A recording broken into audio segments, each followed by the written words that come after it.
Hi guys, do you realize we're only looking at skin products and not at lip products?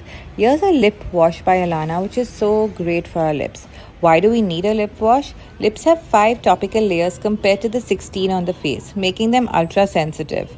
This gentle and effective formulation of a lip wash deeply cleanses, reduces pigmentation and boosts hydration, making your lips pink and healthy. Here's how to use it.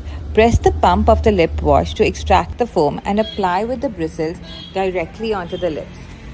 Then exfoliate using the lip brush in a gentle circular motion to exfoliate dead skin and to prep your lips.